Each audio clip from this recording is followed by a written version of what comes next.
A state of shock is not just what happens to us when something bad happens. It's what happens to us when we lose our narrative, when we lose our story, when we become disoriented. What keeps us oriented and alert and out of shock is our history. So a period of crisis like the one we're in is a very good time to think about history, to think about continuities, to think about roots. It's a good time to place ourselves in the longer human story of struggle.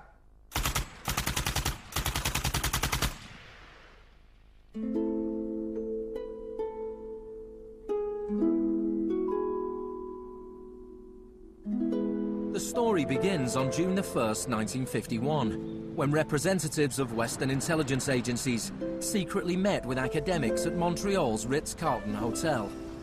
This meeting contributed to military-funded research into the effects of sensory deprivation at McGill University. Sensory deprivation really is a way of producing extreme monotony.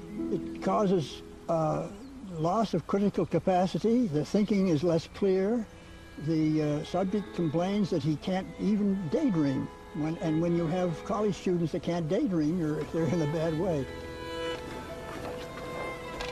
I began to think while we were doing our experiments that it's possible that something that involves physical discomfort or even pain might be more tolerable than simply the deprivation conditions that we studied. Hebb decided to stop work on the research. But I had no idea when I suggested that what a vicious weapon, potentially vicious weapon, this could be. These are the days and ours are the occasions. But experiments at McGill continued under the ambitious head of psychiatry, Dr. Ewan Cameron. What he did was much more than what we had done. We did our work strictly with the understanding that the subject could get up and walk out at any point he wished to, and some of them did. Cameron's patients were not so lucky. The Allen Memorial Institute, where he worked, began to resemble a macabre prison, where Cameron performed bizarre experiments on his psychiatric patients. Cameron wanted to de-pattern or wipe clean his patient's mind, so he could rebuild them from a blank slate. Janine Huard was a young mother of 4, suffering from postnatal depression. I used to shiver when they told me about, you're going to get a shock treatment tomorrow. I used to shiver. I was so scared of it.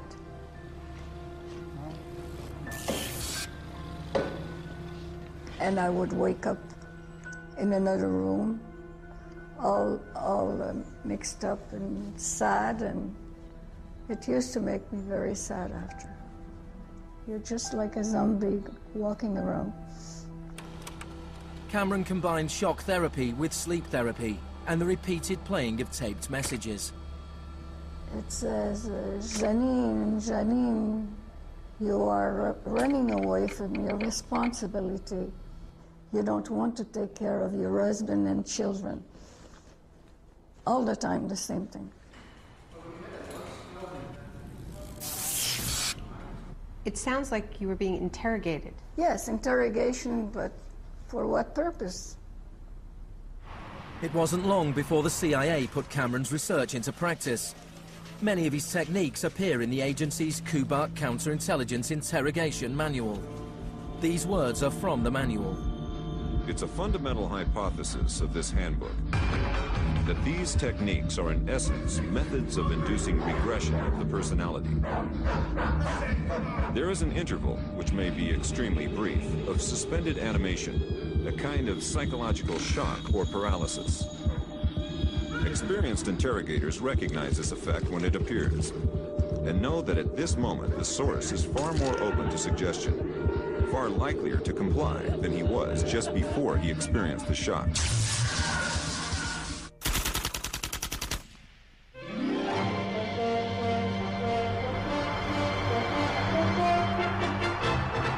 At the same time as Ewan Cameron was conducting his experiments in Montreal, an exponent of another kind of shock was working not so far away. Milton Friedman was teaching economics at the University of Chicago. He believed economic shock therapy could encourage societies to accept a purer form of deregulated capitalism. In October 2008, in the midst of the biggest financial crisis since 1929, Naomi Klein went to the University of Chicago to talk about Milton Friedman. When Milton Friedman turned 90, the Bush White House held a birthday party for him.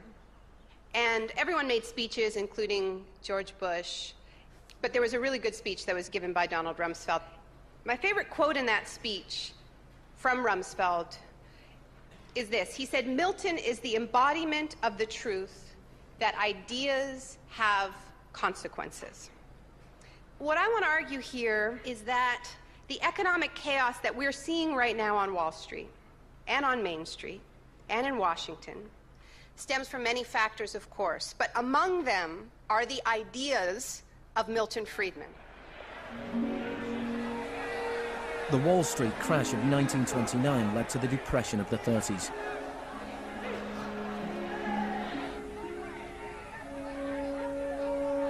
Central to Friedman's thesis was his opposition to the New Deal, announced by President Franklin Roosevelt in his inaugural speech.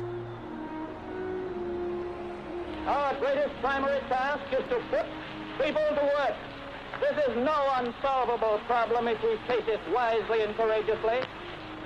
Let me assert my firm belief that the only thing we have to fear is fear itself.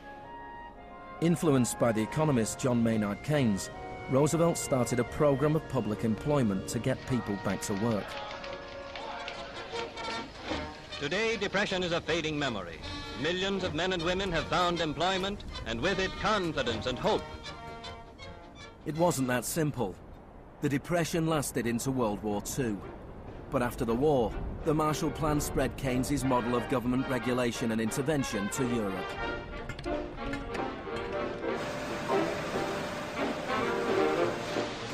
His principles were widely accepted,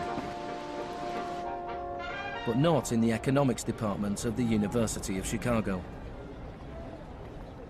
Milton Friedman from this university waged a war against the New Deal. Friedman was a member of a group called the Monte Pellegrino Society, led by the Austrian economist Friedrich von Hayek. They believed that if governments stopped providing services and stopped regulating markets, the economy would correct itself. In the 50s, they were seen as cranks, but over the last 30 years, their ideas have become the dominant economic doctrine. The thesis of the shock doctrine is that we've been sold a fairy tale about how these radical policies have swept the globe. That they haven't swept the globe on the backs of freedom and democracy, but they have needed shocks, they have needed crises, they have needed states of emergencies. Milton Friedman understood the utility of crisis. Only a crisis, actual or perceived, produces real change. When that crisis occurs, the actions that are taken depend on the ideas that are lying around.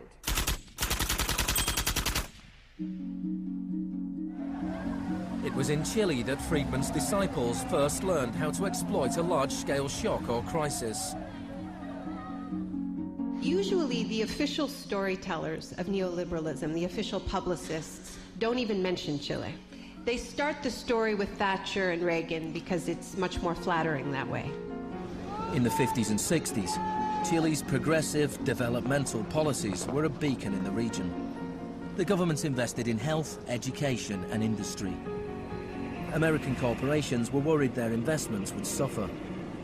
In response, the US State Department began sponsoring students from Chile and the rest of South America to study free market economics with Milton Friedman. The University of Chicago had a joint arrangement with the Catholic University of Chile, under which a great many Chilean students came to the University of Chicago, were trained by us and received PhDs. These students went back and taught in Chile. The Catholic University Economics Department in Santiago became a little Chicago school. Arnold Harberger, the economist in charge of the program, described himself as a seriously dedicated missionary. In 1970, Salvador Allende's Popular Unity government won the election on a platform of nationalization of large sectors of the economy. Chile's phone company was majority owned by the US corporation ITT. It spearheaded attempts to stop Allende becoming president. It had the support of Richard Nixon in the White House. I was not there, but I can tell you what we now know to be a fact. He ordered the CIA to prevent Allende from assuming the presidency. And indeed, they tried to get me to lean on the Chilean military right after Allende was elected. Despite the efforts of the CIA, Allende was sworn in as president.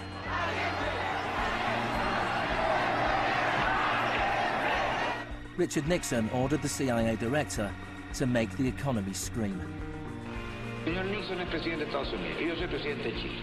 Yo no tendré un término despectivo contra el señor Nixon mientras el señor Nixon respete al presidente de Chile. Preparations began for the military coup. The Chilean Chicago boys started work on a 500-page economic blueprint called the BRIC. With US funding, everything was done to destabilize the economy. Truck drivers went on strike, bringing factories and shops to a standstill. There was a failed coup attempt on June the 29th, 1973. And then on September the 11th, with General Pinochet leading the army, the assault began on the presidential palace.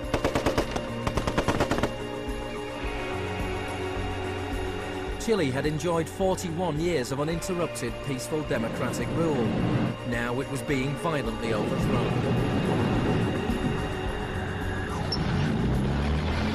Pinochet and his supporters described the coup as a war. It was certainly designed to look like one. It was a Chilean precursor to shock and awe.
Fuerzas Armadas y de Orden, solo bajo la inspiración patriótica de sacar al país del caos que en forma aguda lo estaba precipitando el gobierno marxista de Salvador Allende. The Chicago boys delivered their economic blueprint, the BRIC, to Pinochet.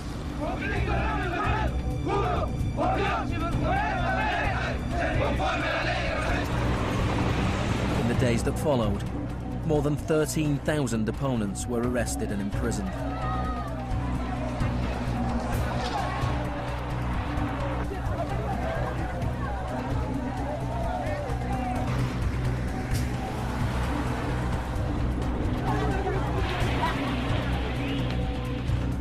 Thousands of prisoners were held in the National Stadium.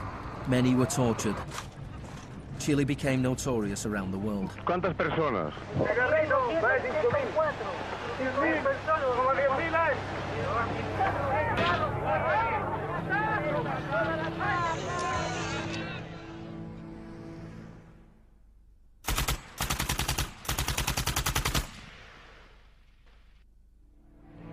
At the beginning of November, 5,000 prisoners were released. The 900 they left behind were transferred to other detention centers.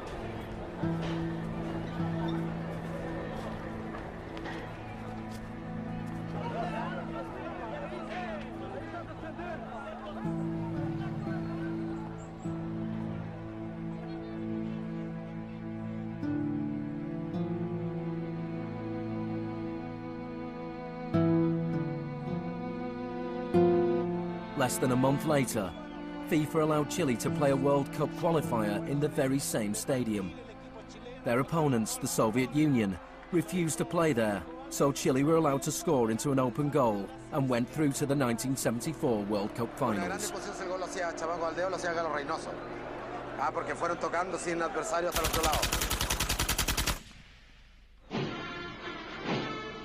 With the population in shock, Pinochet imposed the policies recommended by the Chicago Boys. Removal of price controls, the sale of state companies, the removal of import barriers and cuts to government expenditure. Friedman later openly acknowledged the importance of the Chilean experiment. Here was a first case in which you had a movement toward communism, which was replaced by a movement toward free markets. It didn't work. A year later, inflation was 375% per year, the highest in the world. So in March 1975, Arnold Harberger and Milton Friedman flew into Santiago. He used a phrase that had never before been used in a real-world economic crisis. He called for shock treatment. He said that he was like a doctor that was going to help a country that was suffering an epidemic, and he was simply prescribing the medicine. Friedman wrote that General Pinochet was sympathetically attracted to the idea of a shock treatment, but was clearly distressed at the temporary unemployment it might cause.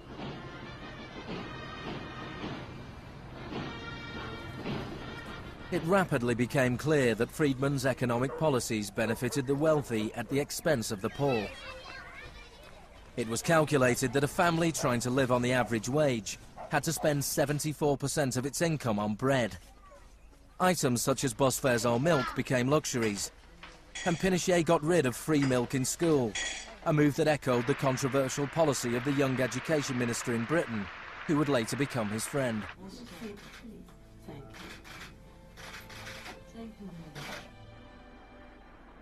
In order to enforce these economic policies, there had to be an enemy to fear.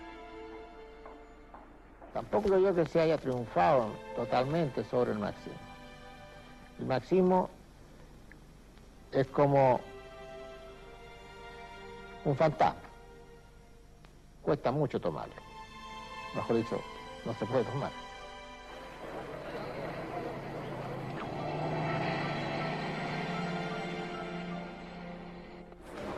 Friedman and Harberger argued that free market economics went hand in hand with freedom and democracy. But in Chile, where their ideas were being implemented within the context of a military dictatorship, the opposite was true. Many in Latin America saw a direct connection between the economic shocks that impoverished millions of people and the epidemic of torture inflicted on those who believed in a different kind of society. One of those was Orlando Letelier. Letelier had been Allende's ambassador in Washington. He spent a year in one of Pinochet's prisons before being exiled back to America. In 1976, Letelier wrote, "The economic plan has had to be enforced, and in the Chilean context, that could only be done by the killing of thousands, the establishment of concentration camps all over the country, and the jailing of more than 100,000 persons in 3 years."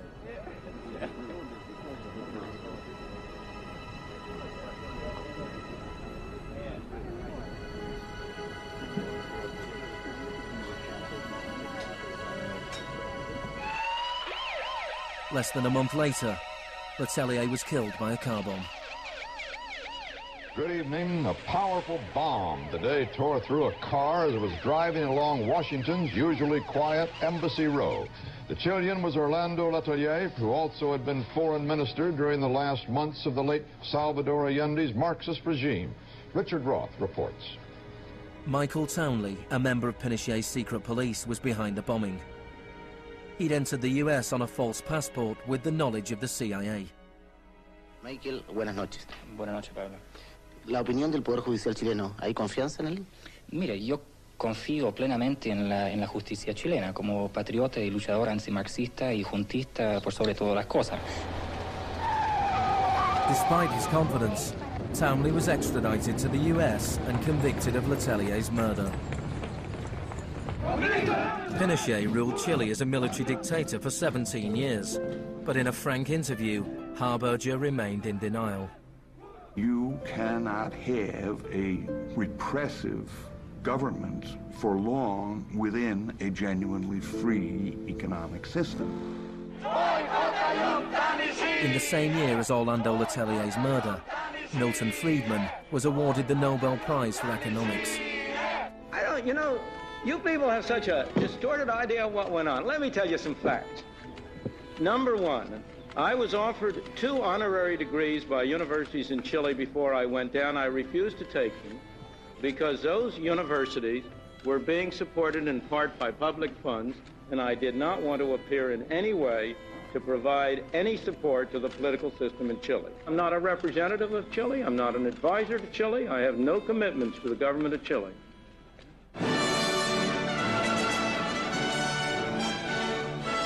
I now turn to you, Professor Milton Friedman.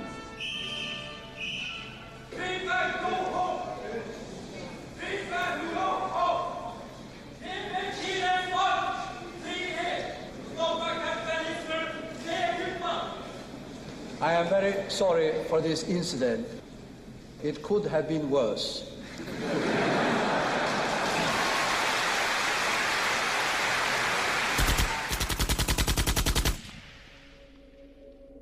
What I'm trying to do in the shock doctrine is tell an alternative history of how this savage stream of pure capitalism that we've been living, capitalism unrestrained, came to dominate the world. Chile wasn't the only country in South America to adopt Chicago school policies. Friedman's disciples held key positions in Brazil and advised the government of Uruguay. Then on March the 24th, 1976, a military coup overturned the government of Isabel Perón in Argentina. A junta of 3 generals took over the country, led by General Videla. Chicago boys landed key economic posts in the military government. They seized the opportunity for major economic and social re-engineering. And within a year of the coup, wages lost 40% of their value, factories closed, poverty spiraled. Just as in Chile, people had to be terrorized into accepting these economic policies. Videla learnt from Pinochet's experience.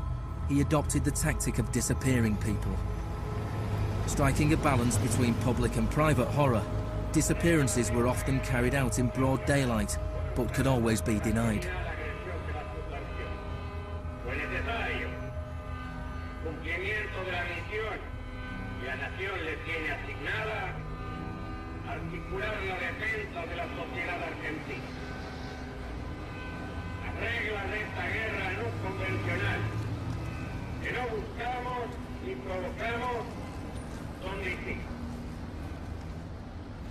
Many of the techniques used by the Chilean and Argentinian military had been learnt in the US-run School of the Americas.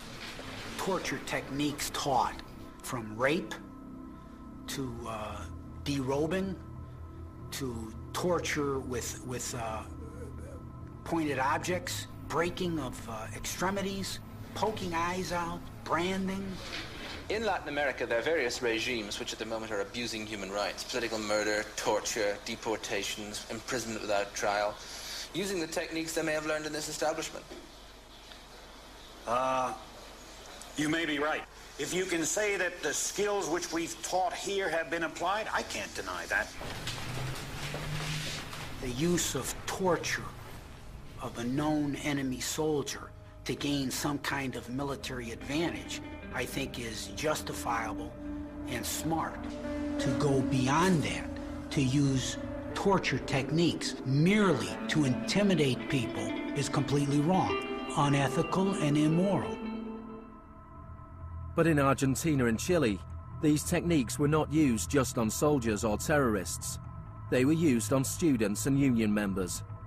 They were used on anyone who opposed the free market economic policies of the regime.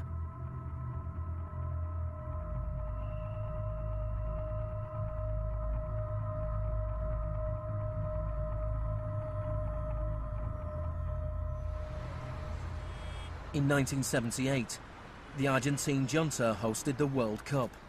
The final was played in the stadium less than a mile away from the biggest detention camp in the country, where thousands of prisoners were held in torture chambers. Decir que con los goles, con el grito de gol, se tapaba la voz de los secuestrados, los gritos de los secuestrados era una realidad. Organización extraordinaria, miles y miles de banderas, miles y miles de gargantas enronquecidas, 25 millones de argentinos que tienen un solo color, el celeste y blanco. El fútbol ha hecho el milagro del país, de este maíz maravilloso que nos siguen atacando a aquellos que... And Argentina took their terror regime one step further than Chile. Among the disappeared were hundreds of pregnant women. Women who were allowed to give birth before being murdered. De todas aquellas mujeres que estaban embarazadas, les permitieron tener a sus hijos para una vez que nacieran sacárselos. Y eso sucedió con 500. Yo soy uno de esos 500. Those children, many of whom were raised by families connected to the military, were a powerful reminder of the junta's project to re-engineer an entire society.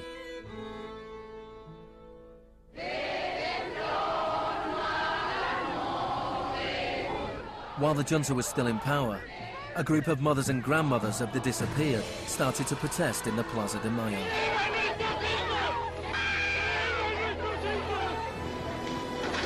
They turned detective, searching for the disappeared children. After the junta collapsed, some were found and reunited with their families. Occasionally they found remains. Mostly they found nothing.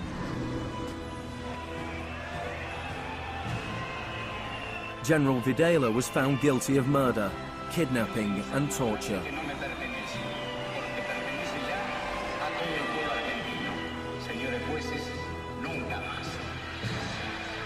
He was sentenced to life in prison.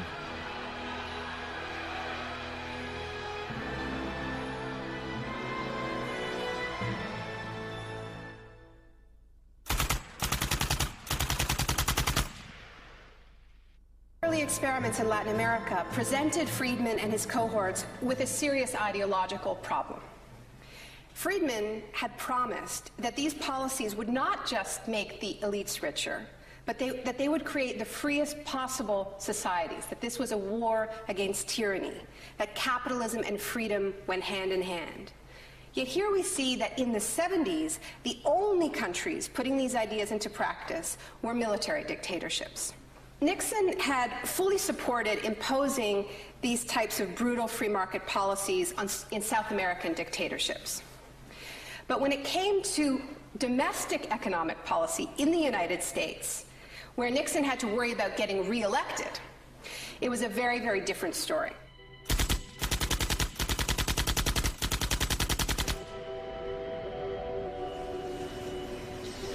Friedman enjoyed a friendly relationship with Nixon. Several of his Chicago school colleagues and disciples were recruited to work for the government. Donald Rumsfeld was one of them. So help me God. Congratulations. Thanks. But in 1971, with the economy in a slump, Nixon turned his back on Friedman's ideas and imposed a wage and price control policy. He put Rumsfeld in charge. Which is essentially a problem of supply and demand. I have for long been opposed to the wage and price control. I believe it involves government intervention with the freedom of individuals. I think it's intolerable. The Keynesian policy was a success, and Nixon won a second term with a landslide majority. It was a blow for Friedman. Then in 1979, Margaret Thatcher was elected Prime Minister of Britain. Her intellectual guru was Milton Friedman's old mentor, Friedrich von Hayek. And just over a year later, Ronald Reagan was elected President of the United States. Both Britain and America were now ruled by unabashed Freemanites. Margaret Thatcher's program when she came in had 4 planks.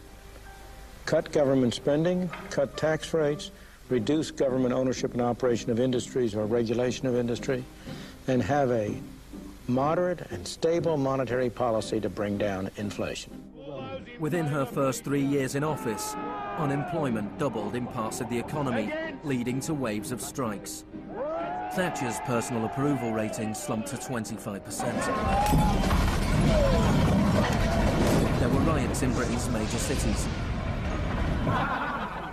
Even Margaret Thatcher's admirers had their doubts. The economic performance of the Thatcher government has been mixed.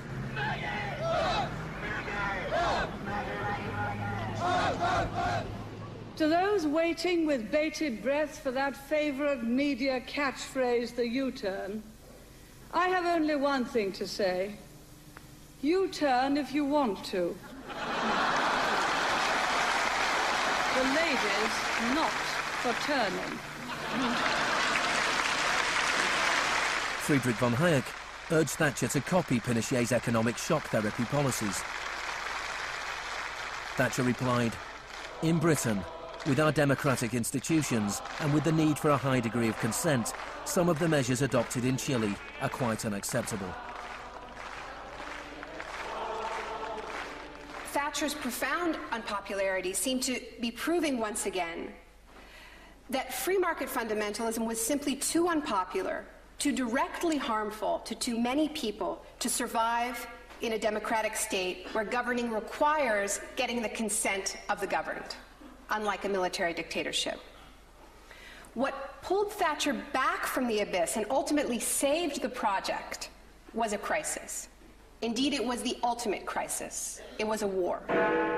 We are here because for the first time for many years, British sovereign territory has been invaded by a foreign power. The government has now decided that a large task force will sail as soon as all preparations are complete. HMS Invincible will be in the lead. Most people in Britain had never even heard of the Falklands. But when Argentina invaded the small group of islands thousands of miles away in the South Atlantic, Thatcher seized her opportunity to prove her credentials as the Iron Lady. Gentlemen, I've just heard that the white flag is flying over Stanley. The war was over in less than 3 months. As the troops returned to Britain, a wave of patriotic celebrations swept the country. Thatcher won the 1983 elections with a massive majority. She could now push through a form of the economic shock therapy witnessed in Chile.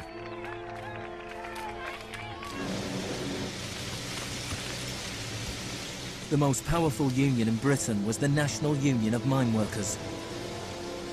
When the National Coal Board tried to close pits down, the miners went on strike. Parts of central London are brought to a halt as thousands of miners and sympathizers march through the city in support of the miners' strike.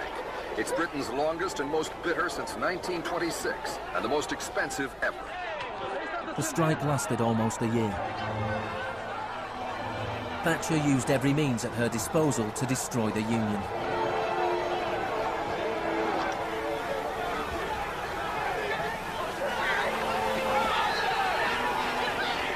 Eventually, the miners were defeated. Thatcher used this victory to bring the Chicago School Revolution to Britain. A series of glossy commercials promoted a massive program of privatizations. Thatcher sold off the steel industry, water, electricity, gas, telephones, airlines, oil. Public housing was sold off. Council services put out to tender. In 1986, financial and banking services were deregulated. It was called the Big Bang. No one here tonight needs reminding that the Big Bang is only a beginning. In Britain, before Thatcher, a CEO earned 10 times as much as the average worker. By 2007, they earned more than 100 times as much.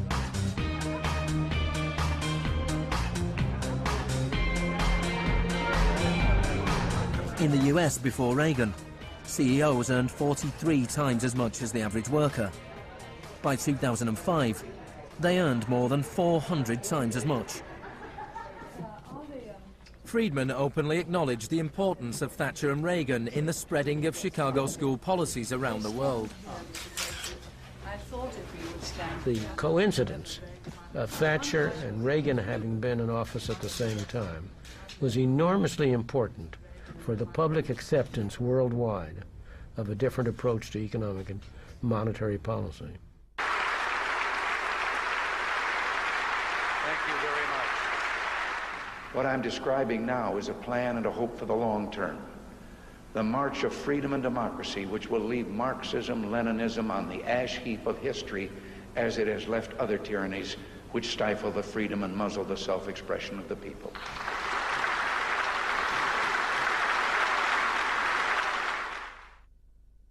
Now, we all know the fairy tale about the fall of communism, that the West under Reagan and Thatcher looked so prosperous to the people of the former communist bloc that they themselves demanded radical free market policies. Now, this really is a fairy tale. It is true that people who had been living under authoritarian communism genuinely wanted democracy. And it's also true that people wanted to be able to go out and buy blue jeans and have Big Macs. That is true.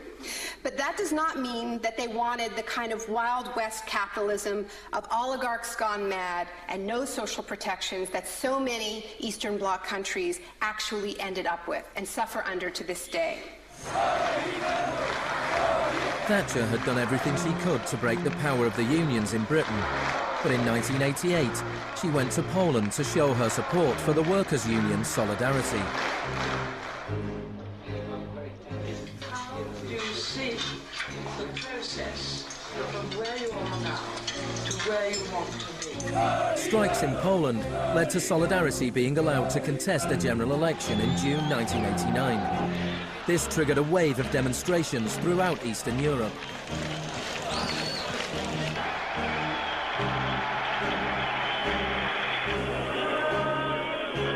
In the past, the Soviet Union had used military force to crush democratic movements. But the Soviet Union had a new type of leader, Mikhail Gorbachev, who was committed to glasnost and perestroika. He talked about a third way, a gradual transition to Scandinavian-style social democracy, something between free market capitalism and communism. Gorbachev charmed the public and politicians of the West. He's a bold, a determined and courageous leader. Gorbachev stood and watched as one by one the old communist regimes collapsed.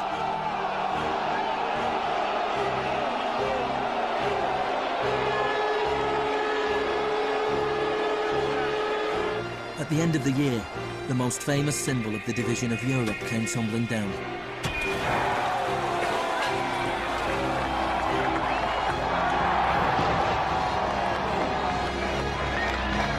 For Friedman and the Chicago boys, a whole new world opened up. In the Soviet Union, Gorbachev was hoping to gradually reform the Russian economy. In 1991, Gorbachev was invited to the G7 summit in London. He was hoping for financial support for his gradual economic reforms. Instead, he was told that unless he embraced radical shock therapy, there would be no aid at all. Thank you, Mr. President. That's not a little close. The next month, there was a coup attempt against him. A group of Communist Party hardliners placed Gorbachev under house arrest in his holiday home in the Crimea. Tanks surrounded the White House, the Russian parliament.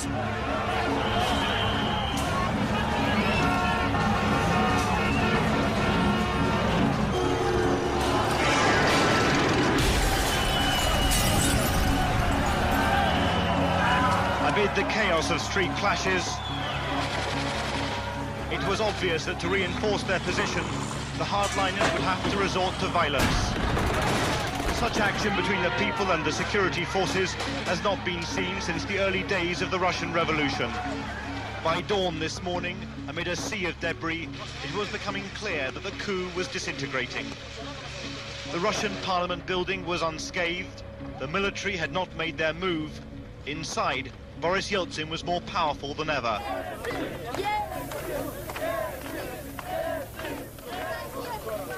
This was Yeltsin's finest hour.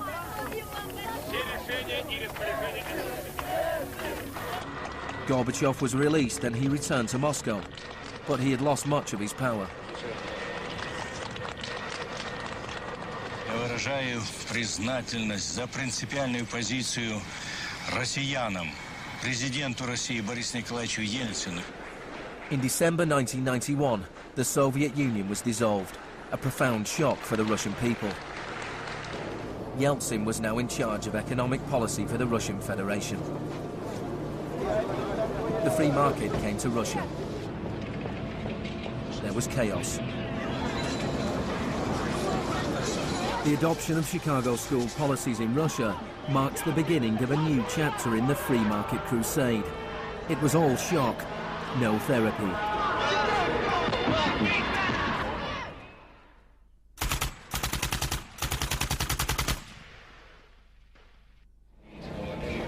Despite the public efforts to promote popular capitalism, the reality was a small handful of businessmen made vast fortunes. State industries were sold off at bargain basement prices. The Russian press dubbed Yeltsin's advisors the Chicago Boys.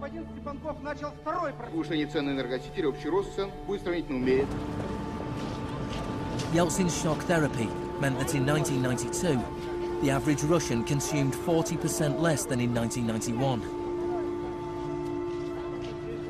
A third of Russians fell below the poverty line, and wages weren't paid for months. One expert today predicted 140 million Russians will soon be living below the poverty line. Corruption was rife. Organized crime boomed. Moscow became the new Wild West.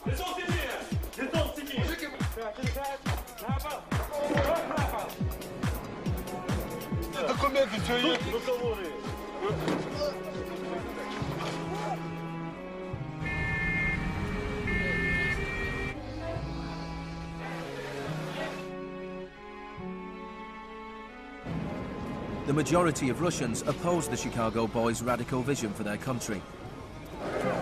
In March 1993, Parliament made a crucial decision.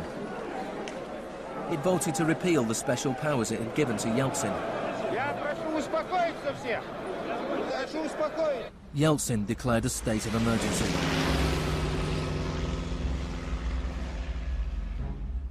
The Constitutional Court ruled that it was illegal.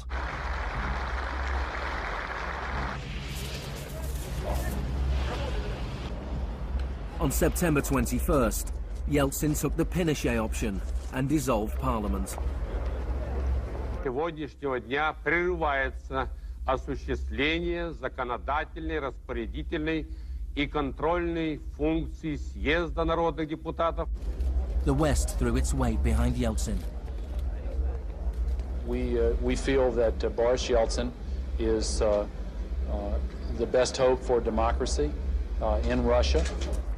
2 days later, Parliament voted to impeach Yeltsin by 636 votes to 2. Thousands of supporters of the Parliament gathered outside the White House and marched on the television station.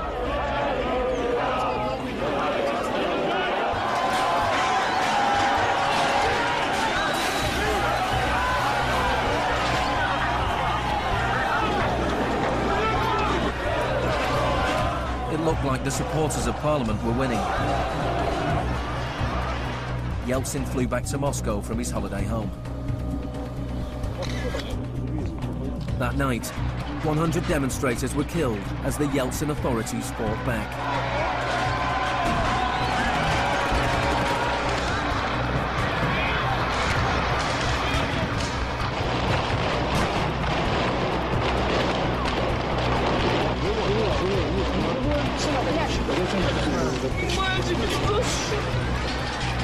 On the 4th of October, he ordered troops to storm the White House, shelling the very building he had defended 2 years earlier. Они убийцы, ты понимаешь или нет?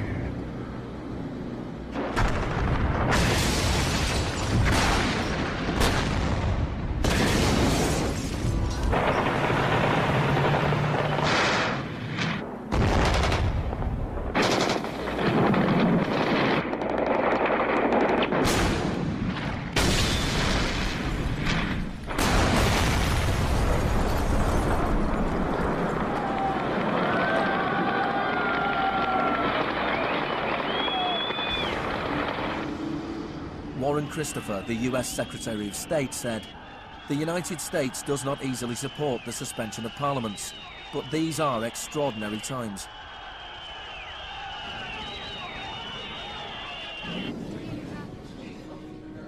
Yeltsin now had absolute power.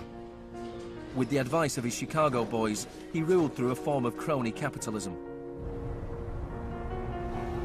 Even more state industries were sold off, creating a new class of billionaire businessmen with huge political influence, the oligarchs. By 1998, 80% of Russian farms were bankrupt and 70,000 state factories were closed. In 8 years, the number of people living in poverty increased by 72 million. Meanwhile, Moscow would go on to have more billionaires than any other city in the world.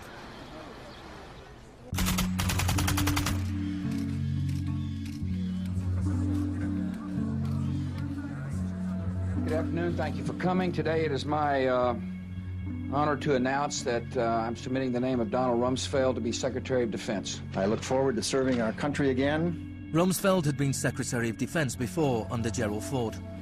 Then, the enemy we were supposed to fear was the Soviet Union. I'm not saying with certainty that the Russians are coming. I'm saying the trends are here. I'm not saying the Russians are 10 feet tall. I'm saying they used to be 5'3", they're now 9.5, and they're growing. Now there was a new enemy closer to home. On September the 10th, 2001, Rumsfeld made a speech laying out his plans to privatize much of the US military. Milton Friedman would have been proud. He said, "The topic today is an adversary that poses a threat. A serious threat to the security of the United States of America.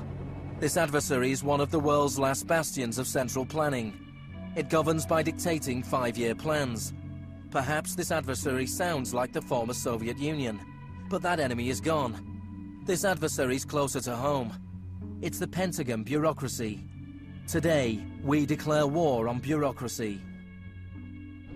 The next day, American Airlines Flight 77 crashed into the Pentagon, killing 184 people.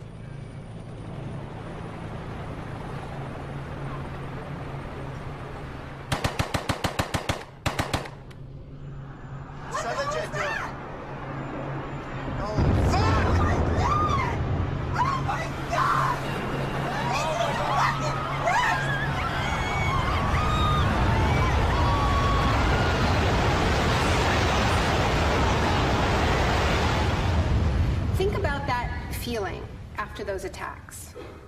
Who are these people? Where did they come from? Why do they hate us? There was a total loss of collective narrative. We were not living in the world that we thought we lived in.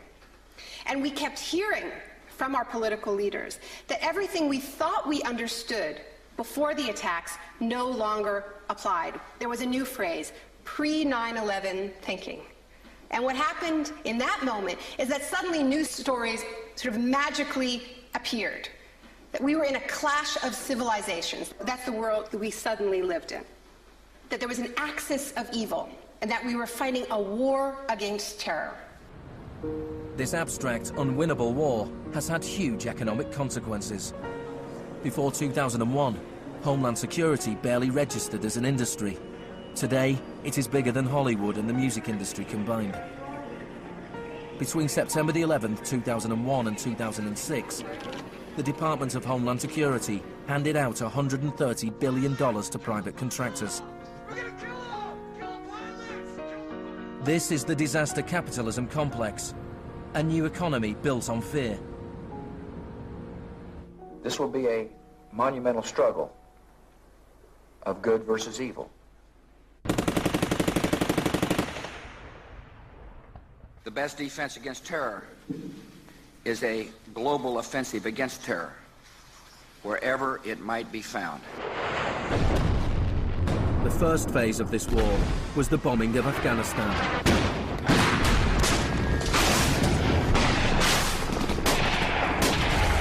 The Taliban government was quickly overthrown. The aftermath of the war was more complicated. Our fight against terrorism began in Afghanistan, but it will not end there. We're primarily looking at detainees that we can use. We're collecting intelligence.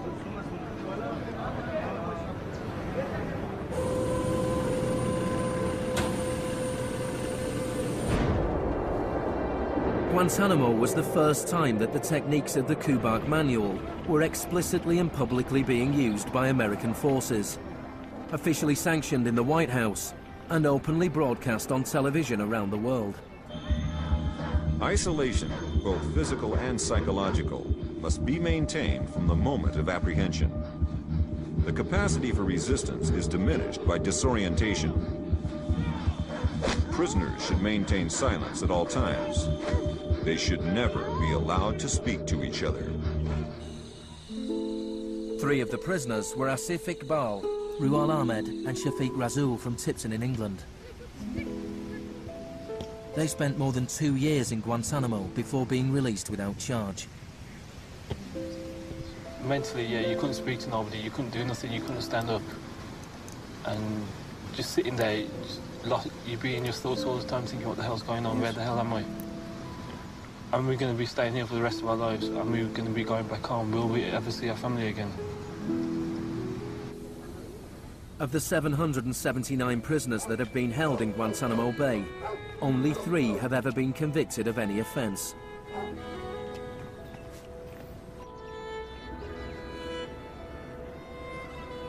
Well, the only thing I know for certain is that these are bad people. It was a message to the whole world, and the message was clear. It was, this is what happens to you if you get in our way. The war on terror is not about one man, and it is not about one country. There were many justifications given for the invasion of Iraq. But if the US had really wanted to attack a country where the leaders of Al-Qaeda were thought to be hiding, which had nuclear weapons and was selling nuclear technology to other countries, then Pakistan would have been the obvious choice. It had close connections to the Taliban and was being run by a military dictator. Instead, George Bush chose to target Iraq, a country with the 3rd largest oil reserves in the world.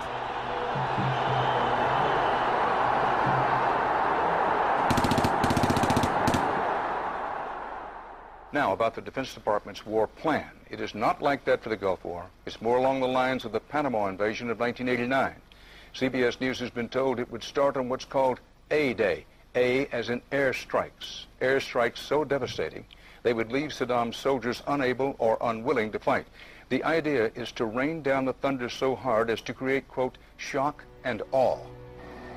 If the Pentagon sticks to its current war plan, one day in March, the Air Force and Navy will launch between 300 and 400 cruise missiles at targets in Iraq. More than were launched during the entire 40 days of the first Gulf War. The sheer size of this has never been seen before, never been contemplated before. Harlan Ullman is one of the authors of the shock and awe concept, which relies on large numbers of precision-guided weapons. So that you have this simultaneous effect, rather like the nuclear weapons at Hiroshima, not taking days or weeks, but in minutes.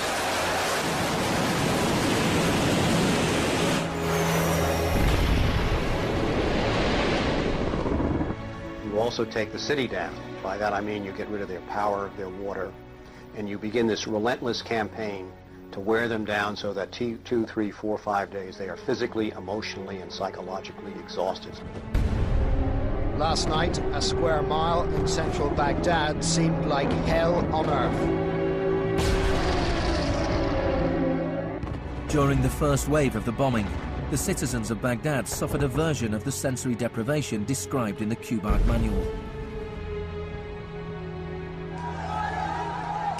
In the chaos that followed the overthrow of Saddam Hussein, the US did little to stop the looting. Some US officials even thought it gave them a head start on dismantling the Iraqi state. John Agresto, Director of Higher Education Reconstruction, said he saw the looting of schools as the opportunity for a clean start. In fact, before sanctions, Iraq had the best education system in the region. 89% of Iraqis were literate. By contrast, in New Mexico, John Agresto's home state, 46% of the population were functionally illiterate.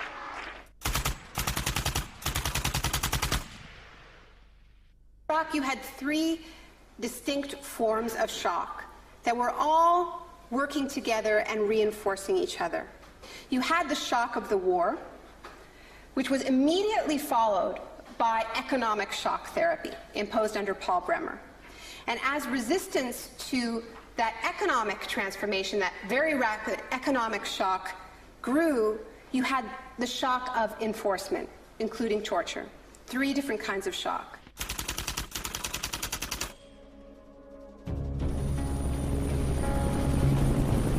In May 2003, Paul Bremer was appointed US envoy to Iraq. 2 weeks after he arrived, he declared the country open for business.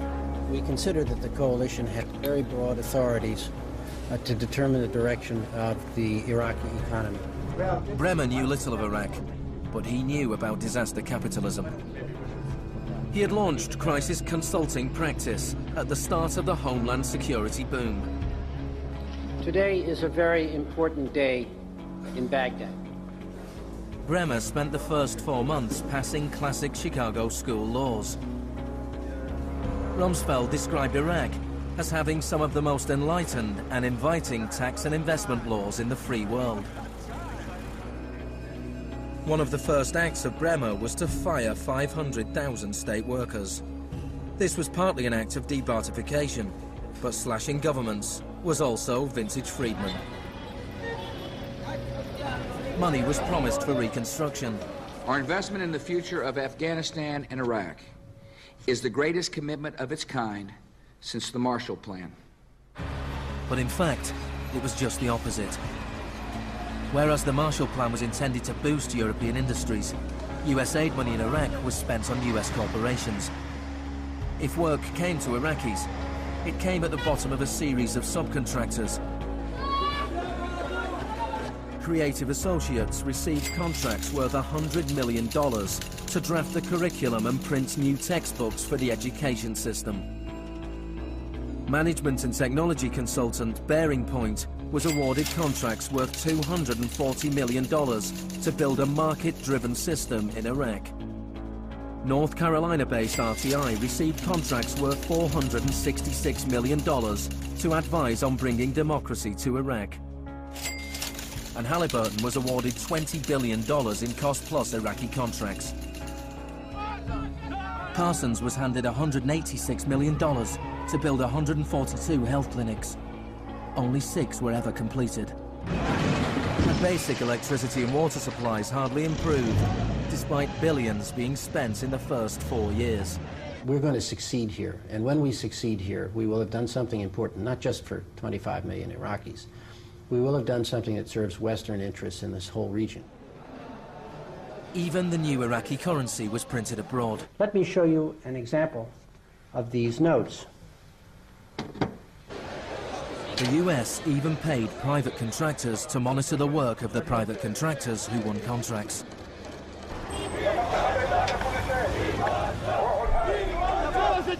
I was in Baghdad in 2004, and this is the period when bombs started to go off regularly in Baghdad. In fact, the night that I arrived, a bomb went off very near our hotel. But what was really striking to me in this period was that despite the violence and despite the chaos, the next day, Iraqis were out in the streets protesting. 19 killed and 100 injured in Najaf. And what they were demanding at this time was elections, the right to actually have a say in what the post-Saddam era would look like. Now, in the early days of the occupation, the protests were peaceful, but as time went on, and the protests didn't have an effect, more and more Iraqis joined the armed resistance.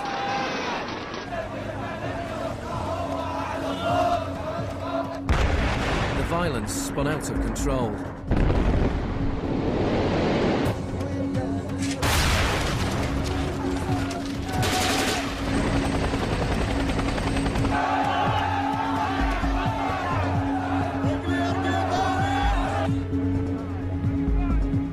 As in South America 3 decades earlier, bodies were often dumped by the roadside as a warning to others. These were Iraq's disappeared.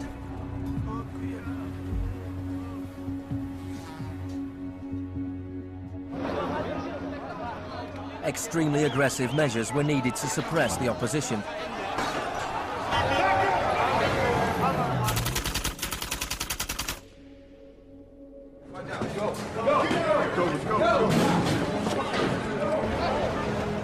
The first 3.5 years of the occupation, 61,500 Iraqis were captured. By spring 2007, 19,000 remained in custody. In prison, they were interrogated using techniques that could be traced to those devised by the CIA from Ewan Cameron's experiments in the 50s.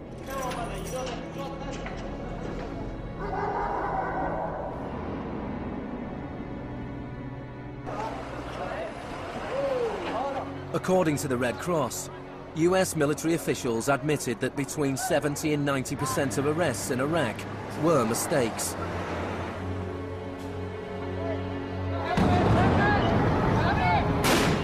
The chaos in Iraq seems like a defeat for shock therapy. But in Iraq, disaster capitalism moved on. Now the disaster itself provided the opportunity for profit.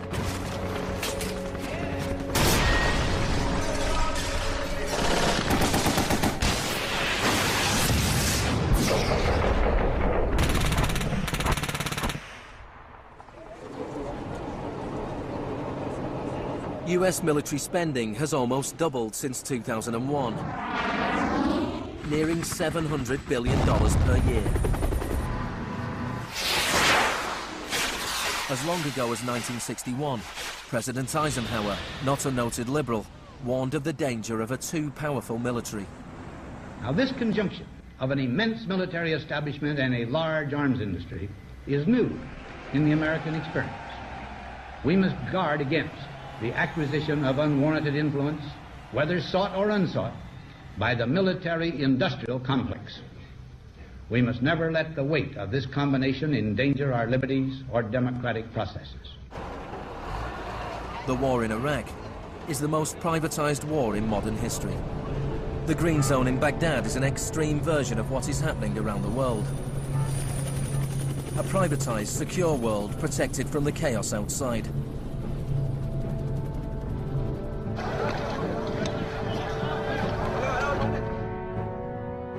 In 1991, in the First Gulf War, for every 100 soldiers, there was one military contractor. In 2003, at the beginning of the war in Iraq, for every 100 soldiers, there were 10 contractors.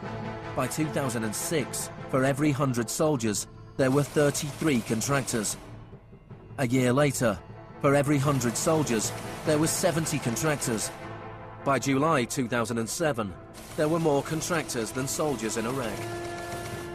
This was going beyond what even Milton Friedman had dared to hope. The only things I would not denationalize are the armed forces, the courts, and some of your roads and highways. One of the most high-profile contractors was Blackwater USA. During the April 2004 uprising in Najaf, Blackwater assumed command over US Marines. Dozens of Iraqis were killed during the operation. The US had indemnified the private contractors against any Iraqi laws, so they were operating in a law-free bubble, a little like Guantanamo. I asked your Secretary of Defense a couple months ago what law governs their actions. Mr. I was going to ask him. Go ahead.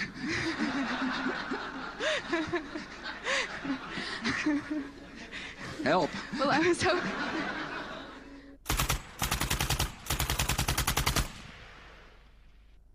Just as Cameron's shock therapy left his patients confused and broken, so the multiple shocks inflicted on Iraq reduced the country to a lawless, violent, sectarian mess. By the time of Saddam Hussein's execution in 2006, 1,000 Iraqis were being killed each week.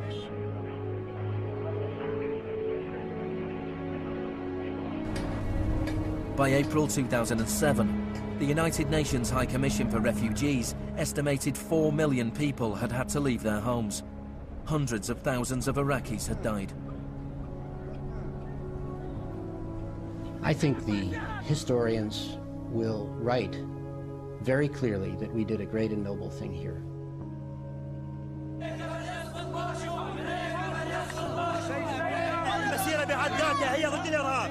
ضد الإرهاب الأمريكي، لأن الأمريكان يقتلون النساء ويعتقلون النساء ويقتلون الأطفال ويهينون الشيوخ ويقتلون الشباب. أمريكا بحقها هي الإرهاب.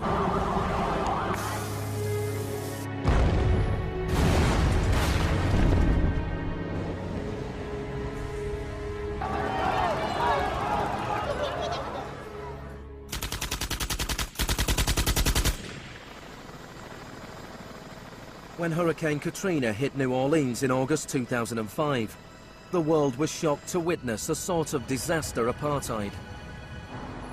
The economically secure drove out of town, while tens of thousands of the vulnerable were stranded with little or no help from the state. I went to New Orleans while the city was still underwater, and what I saw was that what I had witnessed in Iraq was repeating, not in the aftermath of a war, but in the aftermath of a tremendous natural disaster. Milton Friedman died in 2006. His very last piece of public policy recommendation was an op-ed he wrote for the Wall Street Journal 3 months after Katrina. He said, most New Orleans schools are in ruins, as are the homes of children who have attended them. The children are now scattered all over the country. This is a tragedy. It is also an opportunity to radically reform the education system. He was advocating the wholesale privatization of the school system of this city. It was his sort of swan song.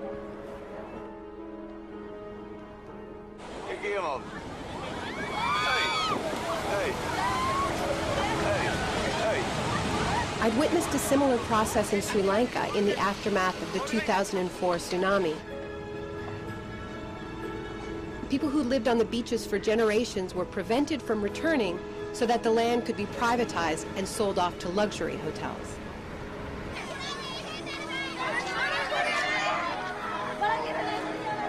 And this is exactly what I mean by the shock doctrine, the systematic raiding of the public sphere in the aftermath of a disaster, when people are too focused on the emergency, on their daily concerns, to protect their interests.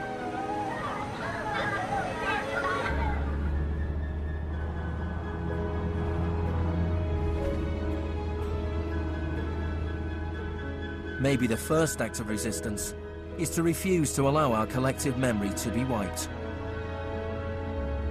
In 2008, Naomi Klein visited Villa Grimaldi with Isabel Morel, the widow of Orlando Letelier.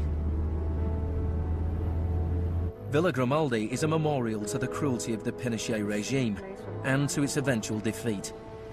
Villa Grimaldi fue el principal centro de tortura mientras se buscaba implementar la política de shock económico. Esta es la que tú señalas en el libro como las casas de uno por uno donde estaban los detenidos en Villa Grimaldi.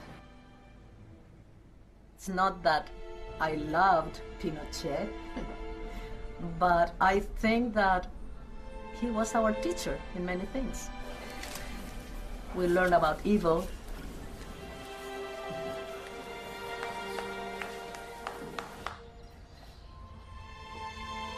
In 1998, Pinochet was arrested while he was in London. His old ally, Margaret Thatcher, stood by his side. I know how much we owe to you.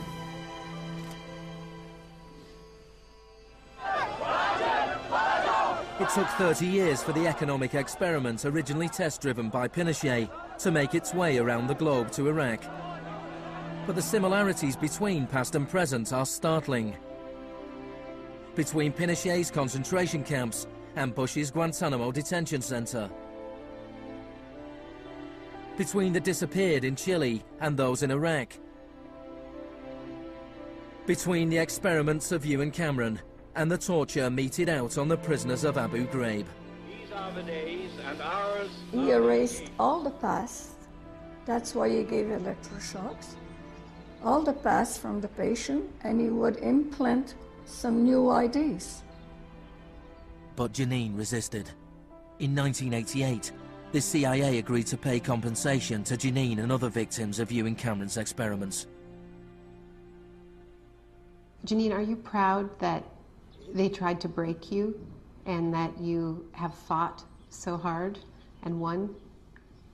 In a way I am. In a way I am. Because I must have some willpower seeds in me. It is very, very hard to fight a government. People would tell me, Janine, you don't fight a government. What's the matter with you? They're too big. But I had faith that we would win.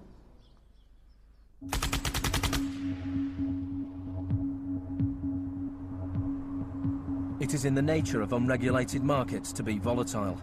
Bubbles are allowed to inflate, and then, inevitably, they burst. Since the deregulation of the Big Bang in the 80s, there have been a number of market shocks. In 1987, there was Black Monday. Markets fell spectacularly. It was the largest one-day percentage decline in stock market history. In 1992, there was Black Wednesday, when currency speculators made fortunes betting against the pound. In 1997, there was the Asian contagion. In 1 year, $600 billion disappeared from the stock markets of Asia.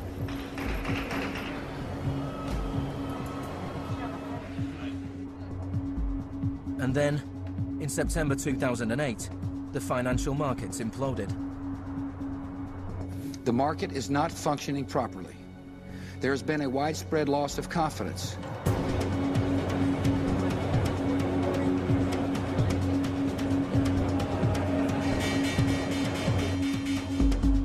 On September the 15th, Lehman Brothers filed for Chapter 11 bankruptcy protection. Yet only 1 week later, it was announced that workers at their New York office would share $2.5 billion in bonuses. It is estimated that Wall Street firms paid $18.4 billion in bonuses last year, the year of the crash. Despite the torrent of populist rhetoric about taking on the fat cats and standing up for the little guy and saving Main Street, not Wall Street, we are witnessing a transfer of wealth of unfathomable size. It is a transfer of wealth from public hands, from the hands of government, collected from regular people in the form of taxes, into the hands of the wealthiest corporations and individuals in the world. Needless to say, the very individuals and corporations that created this crisis. We are in the midst of a once-in-a-century credit tsunami. I found a flaw. I don't know how significant or permanent it is, but I've been very distressed by that fact. In the United States, it was the financial crisis that secured Obama's victory. Americans wanted to change course. Hello, Chicago!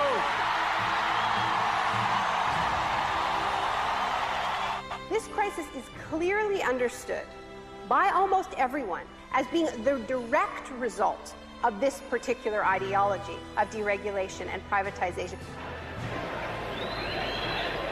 The scale of the crisis offers the hope of change.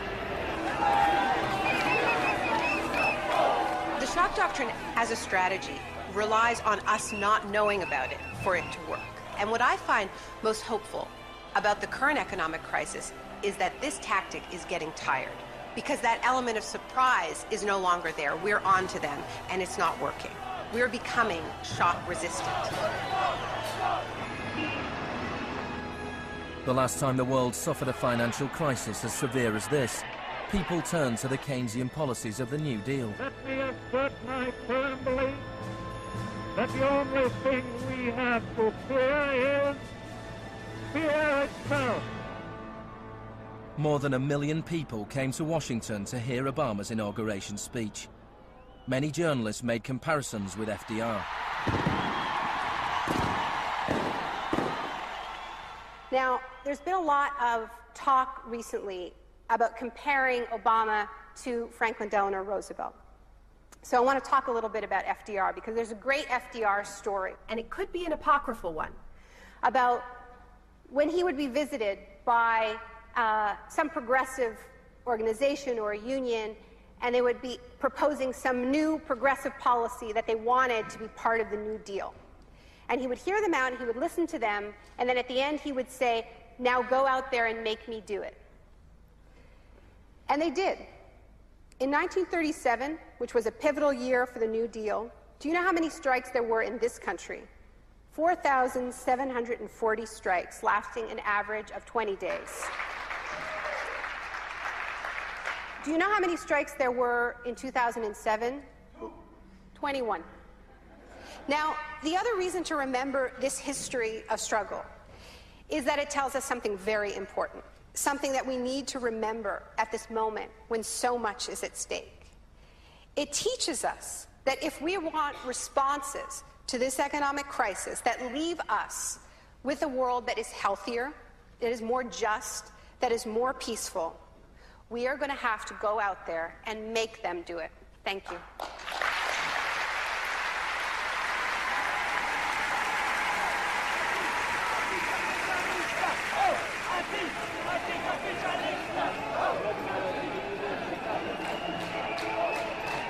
Next week's exclusive new true story is Nursery University, more for Tuesday night at 10. And stay with us for the story of the rise and downfall of Enron, the smartest guys in the room.